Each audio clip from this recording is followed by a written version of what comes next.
Ernesto Calindri che stanotte verrà a tirarmi i piedi. Ho capito, era un grande artista, mi avete scritto che era un grande attore. Ragazzi, sono andato qui in Wikipedia, tic tic tac, Ernesto Calindri, pensavo fosse una località. È bella come nome di località. Mi date atto che è bello come... Dove sei stato in ferie? Sono stato a Calindri, ma sai che carina che è il mare, le pizzeria, si mangia un pesce a Calindri. E invece no, Ernesto Calindri, però ecco, a mia discolpa posso dire che quando Ernesto Calindri era in Rai io non ero ancora nato, quindi almeno da questo punto di vista posso dire di non sapere, so di non sapere, vedete, è pur sempre una trasmissione, mi date l'occasione di ricordarlo, fondata sull'ignoranza. Ignoranza ad esempio di come è finito ormai il voto sulla piattaforma Rousseau. Secondo voi ce lo dicono subito? No, non ce lo dicono subito. Alle 18:30 Luigi Di Maio terrà una conferenza stampa. Ora io invito Roberto Colombo dalla parte tecnica, perché il sottoscritto non lo può fare, di, non so, coordinarsi con Balagan, insomma fare in modo che questo 18:30 sia coperto, perché immagino che se Balagan ha, come è normale, la sua scaletta che generalmente esula, no, dall'attualità più stretta, ecco, penso che però oggi avrà piacere lui stesso a seguire che cosa si dice. Al momento si sa solo che il numero dei voti è stato altissimo, ma ancora non si sa appunto il risultato e verosimilmente lo sapremo alle 6:30, quando Di Maio si presenterà in conferenza stampa. Un boom di affluenza, 73.000 voti, il record per la piattaforma Rousseau. Tutto questo per noi vuol dire che avete ancora tempo per le vostre previsioni e possibilità di dire la vostra. Lorenzoni 19.9 invece interviene su Calindri e dice: Calindri è dove c'è la fabbrica del Cinar, quindi è anche una località Calindri. Ragazzi, io torno a casa che non capisco più niente, mi mandate in confusione, volevo fare una trasmissione di politica, volevo che voi faceste con me una trasmissione di politica, siamo finiti a parlare di Ernesto Calindri. Dove abbiamo sbagliato? Apriamo una lacerante autocritica sul nostro pomeriggio. Calindri, guardate che Calindri è una stazione di Bologna, e ci sono poi delle cose. Calindri a Bologna cos'è? È una stazione, che roba è qua? Calindri è un che roba è Calindri a Bologna? Ditemi che roba è un negozio, allora, niente, è un negozio, è una fermata dell'autobus di Bologna, Calindri. E quindi caro Angelo da Gusago, io per quel che ne so eri a Bologna, e ci stai, se non c'eri ci vai, e non scrivere che la Mannoia è il visir di tutti i comunisti, perché sennò ti metto anche chi sei tu.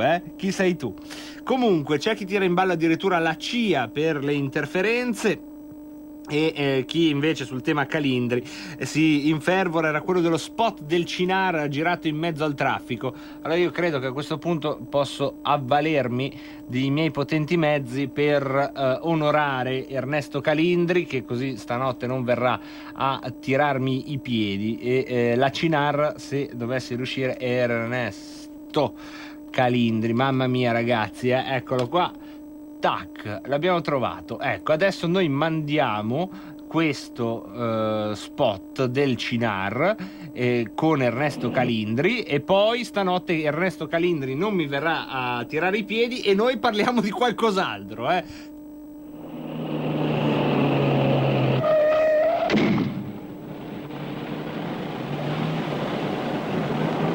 Papà, perché ti sei fatto tamponare? Beh, sai, i perché di Casa Calindri. Grazie. Ciao mamma. Papà ha avuto un incidente. Cosa? Ma no, un incidentino. Ciao papà. Ciao. E poi devo dire che la persona che mi ha tamponato era molto educata. Meglio così. Papà, perché dici che quella persona era molto educata? Perché in fin dei conti la nostra macchina era in curva, e se fosse stato un attaccabrighe... Ma poi cosa vuoi sapere tu che hai 7 anni? Su. Ma papà, tu sei una persona importante? Beh, diciamo che per la professione che esercito sono abbastanza conosciuto. Allora perché mentre quello lì gridava tu hai detto lei non sa che sono io? Ho detto così? Questo è grave. Ma allora c'è stata una discussione. Papà, si è rovinata la macchina? Ma no, figurati, è così robusta. Meno male. In ogni modo, Marco, porta la macchina in officina e fagli dare una controllatina. Ricordati che l'accensione è sotto il volante, a destra. Ma lo sa già, quando si via la usa sempre. Bene. Spia! Spia? Ma papà, non lo sapevi che guidava la tua macchina? Certo che lo sapevo. I padri sanno sempre tutto sui propri figli. Mi fa piacere, perché allora saprai già che oggi ho preso 4 in aritmetica. No, veramente questo non lo sapevo. La prossima volta prenderai almeno un 7. Sei proprio un buon papà e sei un saggio. Ed è la saggezza che ci fa vivere sereni e tranquilli, che ci fa dimenticare il ritmo frenetico della nostra vita quotidiana. Questa saggezza in Casa Calindri si chiama Cinar. Cinar nelle vostre case porta il sereno e io vi porto il 1.000.000. Anche voi potete vincere 1.000.000. Basta acquistare una bottiglia di Cinar, ritirare la cartolina, mettere il vostro nome e indirizzo e spedirla. Ogni 10 giorni viene sorteggiato 1.000.000 e io lo porto. A chi? Anche a voi se mi invitate a bere un Cinar in casa vostra con la cartolina del concorso. Bevete Cinar, l'aperitivo a base di carciofo contro il logorio della vita moderna. Cinar. Ecco, abbiamo scoperto che Angelo ha questa passione, non solo lui. Con questo chiudiamo la pagina Ernesto Calindri, perché se volete abbiamo ancora 15 minuti, se volete, per parlare o di Ernesto Calindri, che ormai è l'argomento del giorno, che pure è legittimo, perché filo diretto siete voi a dare le priorità, e quindi se la priorità del giorno è Ernesto Calindri o il logorio della vita moderna, fate pure allo 0266 20 35 29. Se no avete ancora tempo, non si sa quanto, un quarto d'ora circa, ma forse di più, ma forse di meno, per dire la vostra su come andrà a finire, come è andata a finire questa votazione su Rousseau e come andrà a finire questa faccenda del governo. Lo faranno? Durerà? Non durerà? Quali saranno i rischi e le opportunità, ad esempio, per la Lega, che ovviamente è una delle domande che più ci riguarda da presso, essendo questa Radio Padania? Se volete avete tempo di dire la vostra allo 02 66 20 35 29. Dal punto di vista dell'osservazione del Movimento 5 Stelle sembra abbastanza evidente che ci siano delle spaccature, una specie di triplice spaccatura. Da una parte Grillo e Conte, vogliosi di fare un'esperienza di governo col PD, dall'altra Di Maio Casaleggio, che sembrerebbero più scettici, e terzo polo in cerca di un copione da tempo, Alessandro Di Battista, che da una parte certamente guarda con favore alla chiusura del rapporto con la Lega, ma dall'altra vede anche aprirsi, con l'indebolirsi di Di Maio, delle praterie per la sua presenza politica. Prendiamo però intanto la prima telefonata. Pronto? Pronto, buonasera. Buonasera, eccoti. Sono Angela da Varese. Ciao Angela, benvenuta. Sì, benvenuta. Senta, io leggevo poco fa un bellissimo articoletto del Corriere della Sera, recente, che parlava proprio dell'attività del nuovo governo. Allora, per quanto riguarda l'immigrazione, metteranno in pratica i suggerimenti della signora Ursula, cioè ci sarà il ministro dell'interno di buon senso, il quale regolerà l'immigrazione nella seguente maniera. I migranti verranno ridistribuiti, verranno effettuati i rimpatri e si procederà all'integrazione. Altro non dico, fate voi. Grazie mille ad Angela. 0266 20 35 29, le linee sono aperte e libere e potete ancora dire la vostra su come finirà questa votazione, cosa ne pensate, e altri commenti a latere. Certamente ne vedremo delle belle, qualsiasi sia il risultato di questa votazione, soprattutto se, ed è questo abbastanza prevedibile, sancirà una spaccatura nel mondo del Movimento 5 Stelle, che in realtà poi sarà necessità e virtù del governo nascituro, che parte certamente in salita, dover ricucire, così come alcuni di voi dicono, anche l'ultima telefonata, insomma, sull'immigrazione, torneranno i porti aperti, eccetera eccetera. In realtà lì giocherà questo governo una partita molto scivolosa per i suoi consensi, perché è evidente che una gestione dell'immigrazione alla Angelino Alfano ormai è fuori dal senso comune, lo ha dimostrato le ultime elezioni europee con il voto di Lampedusa, con il voto di Riace, con le percentuali veramente minime della sinistra, diciamo boldriniana, quella che dell'apertura dei confini fa la sua principale bandiera, nel senso che questa politica filo immigrazionista non è soltanto una qualcosa che i leghisti o coloro che sono di destra vedono come il fumo negli occhi, ma mi pare di poter dire, pur da Radio Padania ma con consapevolezza di quello che sto per dire, che sia davvero uscita dai radar del buonsenso comune. Anche chi vota PD chiede una gestione dell'immigrazione diversa da quella che era stata una non gestione di Angelino Alfano. Anche chi vota PD, nella mia esperienza e nelle mie opinioni, non accetta più i discorsi alla Boldrini, e quindi sarà una sfida interessante, se questo governo dovesse nascere, capire come dare una risposta in questo senso. Prendiamo una telefonata intanto. Pronto? Ciao Marco Pinti, sono Cosmo Mistrano. Ciao Cosmo, benvenuto. Ciao. Anch'io come Pagani non mi esprimerei sulle previsioni, ma a proposito di un paio di ascoltatori che chiamano spesso Radio Radicale, dove sento anche intervenire la signora Lisetta Paola o Paola Lisetta, allora per dire che questi due ascoltatori chiamano spesso insistendo per una legge elettorale in spregio della democrazia, perciò sfregando la Costituzione, affinché chi alle elezioni riceva più voti, ad esempio il 20% contro 5 partiti col 16% ciascuno, il primo col 20% debba comandare su tutto e tutti. Per cui, seppur gli altri con l'80% di voti avessero convergenze programmatiche e in base a queste potessero accordarsi, armonizzarsi e formare il governo, gli verrebbe proibito.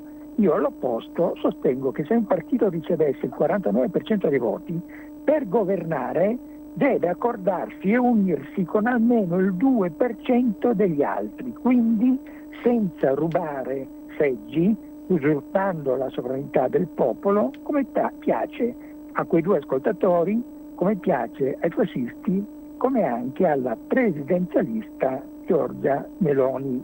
Grazie Cosmo, grazie mille. Poi sarebbe interessante, prima o poi la dobbiamo fare, insomma, una bella chiacchierata sulle leggi elettorali. Avremo 4 ascoltatori quel giorno, perché è un tema che interessa me, Cosmo, e penso altre 10 persone. Facciamo passare la voce e facciamo però una bella chiacchierata lunga tutto il pomeriggio, con più telefonate che vanno, che tornano solo sulla legge elettorale. Poi mi chiudono la trasmissione e hanno ragione a chiudermela, perché giustamente interessa a 5 persone, faremo prima a parlarne tra di noi. Però in realtà secondo me sbagliano coloro che non provano interesse per le leggi elettorali, che si annoiano, perché la legge elettorale purtroppo, e questa è la miseria dei tempi che viviamo, determina l'offerta politica. Non è un prodotto della politica. Se faranno una legge elettorale proporzionale pura, che pure ha i suoi vantaggi, Cosmo la decanta giustamente sempre da un suo punto di vista, se facessero quella legge avremo 100 partiti che nascono. Se ne facessero una maggioritaria, tutto si ridurrebbe a 2. Quindi vedete come lo strumento alla fine decide la politica molto più delle idee, dei progetti, dei programmi. Per questo la legge elettorale, non fidatevi quando vi dicono che è noiosa, che non c'è da occuparsene, perché è il motore della democrazia, nel bene e nel male. Abbiamo un'altra telefonata. Pronto? Mannaggia il demonio, ma porca miseria. Questa qui la cessiamo, questa la cassiamo, perché questo mi manda in WhatsApp a tradimento con tutte le cose da saltare. Benvenuto. Ciao carissimo. Carissimo, adesso dici carissimo, però prima mi hai mandato un WhatsApp che era un campo minato. Dici, devo pur sudare il mio pomeriggio, hai ragione. Appunto, no? Cioè, visto che fai tanto lo spiritoso, allora, prima cosa, a te ti chiuderanno la trasmissione e andrai tu a fare il bibitaro, per quel motivo te la chiudo. Che bello, no? Che bello, okay. Faccio il bibitaro, sai che sarei bravissimo io a fare il bibitaro. E fai contento Pagani. Esatto, e vedrai quando avrà sete Pagani troverà me che gli vendo la bibita. Secondariamente io sono sulla storia della legge elettorale, sono d'accordo con te su quello che hai detto prima, ma sono molto più sono salomonico come Matteo, no? Lui ha sempre sostenuto che praticamente si andrebbe al voto, lui andrebbe al voto con qualsiasi legge avessimo sotto, no? Sì. Perché tanto il motivo lo sappiamo benissimo, no? Cioè in questo momento vinceremo in ogni modo. Ma poi dopo quello che volevo dire, cioè tu ti stupisci, o meglio, non credo che tu ti stupisca, cioè tu dici che questo governo nasce in salita, ma vorrei ben vedere, cioè non so se hai notato tu la base, la loro base elettorale su quello che si paventa dietro, no? Cioè vorrei ben vedere che non andasse in salita, c'è dentro di tutto e di più, no? E nei nostri confronti sono ancora fermi al discorso di quando la Lega era solamente un partito localista e non si sono ancora resi conto che è un partito nazionale. Cioè, secondo te dove vogliono andare? Un po' indietro con sono le puntate. Indietro, ma molto indietro. Vabbè, gli gireremo dei podcast, dai. Grazie a Marco da Milano. 0266 20 35 29. Abbiamo ancora 5 minuti per le vostre telefonate. Abbiamo già un ascoltatore che sento borbottare in attesa. Sentiamo chi è. Pronto? Pronto, ciao, sono Riccardo da Crema. Ciao, eccoti qua, benvenuto. Volevo rispondere a quel signore che prima ti ha detto che la Meloni, la legge elettorale. Allora, il discorso è che quando i voti li prendono molti PD sono validi in qualsiasi modo. Quando invece è favorito Salvini e noi della Lega, guarda caso, diventiamo dei fascisti se vogliamo votare col premio di maggioranza. Cosa ne pensi tu? Io sono perché un paese non può permettersi una nevrosi proporzionale eccessiva, cioè, però se volessimo fare le cose che funzionano bene si riuscirebbe a combinare tutte e due le esigenze, cioè che tutti siano rappresentati ma che chi ha preso più voti possa governare per 5 anni. Basterebbe sfalsare l'elezione del Presidente del Consiglio dal Parlamento, fare un po' all'americana, no? E questo sarebbe un qualcosa che riesce a fare un Parlamento proporzionale ma con un Presidente in carica con un mandato diretto. Questo vi ho detto la mia, grazie di avermelo chiesto, perché è un po' come chiedere, insomma, sapete, a quelli che fanno collezione di francobolli, nessuno gli chiede mai che francobolli c'hai, ecco, me l'avete chiesto, io ho detto, guarda, secondo me bisogna fare così, quindi grazie della domanda, solo qui potevate farmela. Angelo da Cusago insiste a riportare il Calindri come argomento di discussione, alla luce anche di un suo noto tormentone, avremmo detto col senno del poi, che era il Duraminga, ossia non potrà durare, ovviamente riferito a questo governo. Abbiamo ancora tempo, se volete, per le ultime telefonate. Verosimilmente non daremo noi il responso di Rousseau perché Di Maio parla alle 18:30, noi in quel caso facciamo giustamente staffetta di palinsesto con il professor Balagan, che immagino però seguirà in diretta quello che dirà Luigi Di Maio. C'è l'attesa, la vigilia, insomma è un voto che ha ampie probabilità di finire con un plebiscito per Conte, ma ci sono dei ai quali tutti ci stiamo aggrappando, quindi tanto vale fare outing, no, da questo punto di vista, perché Di Maio, Casaleggio e Di Battista non si sono uniti al coro dei dirigenti che dicevano votate sì, hanno prudenzialmente detto che il loro voto sarebbe stato segreto. Di Battista, più sivillino, ha detto oggi con questa votazione della piattaforma Rousseau è una grande vittoria di Gianroberto Casaleggio, e Gianroberto Casaleggio, secondo alcuni kremlinologi del Movimento 5 Stelle, era stato proprio colui che, forzando la resistenza di Grillo, aveva detto no a un governo col PD nel 2013. Però davvero sembra un po' di dover vedere le dietrologie tipo l'Unione Sovietica nel Movimento 5 Stelle, che non si capisce mai qual è la posizione reale e quali sono poi i riti che tengono insieme questa classe dirigente. Prendiamo un'altra telefonata intanto. Pronto? Marco? Ciao, benvenuta. Ornella, ciao. Allora, prevedo prevedi. che passeranno i no e non troveranno i numeri al Senato, a meno che il solito Berlusconi, sono d'accordo con Pagani, che lo saluto, che adoro Pagani, e sono d'accordo con tutto quello che dice, e spero anche che il Presidente della Repubblica abbia un sussulto di orgoglio, che non faccia nascere questo governo. Grazie, ecco. Ornella. Ciao Matteo Salvini, ti adoro, ciao. Grazie mille alla nostra Ornella. Allora, andiamo a vedere le profezie che abbiamo raccolto fin qui. Insieme ad Ornella anche Sergio da Bolzano ha molta fiducia in Mattarella. Dice: Mattarella dirà basta a questa manfrina e scioglierà le Camere. A me sembra strano, Sergio, però ripeto, siamo nell'universo parallelo in cui Trump è presidente degli Stati Uniti, quindi può anche succedere che Mattarella faccia come dici tu. Luigi da Firenze invece dice che il governo si farà, durerà 4 anni e ci sarà Gratteri come ministro della giustizia, e soprattutto questo governo 5 Stelle PD porterà l'autonomia alle regioni che la richiedono, in barba alle richieste di Salvini. Alberto da Varese dice che dopo le regionali anche Forza Italia si unirà al governo. Pagani, quando ha fatto la sua previsione, ha detto che purtroppo dura.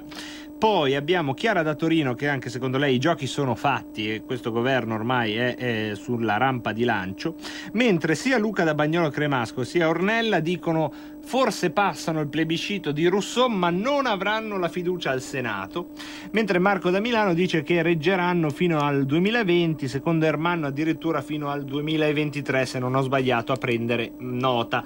Angelo invece dice che sarà noto alle cronache come il governo Calindri.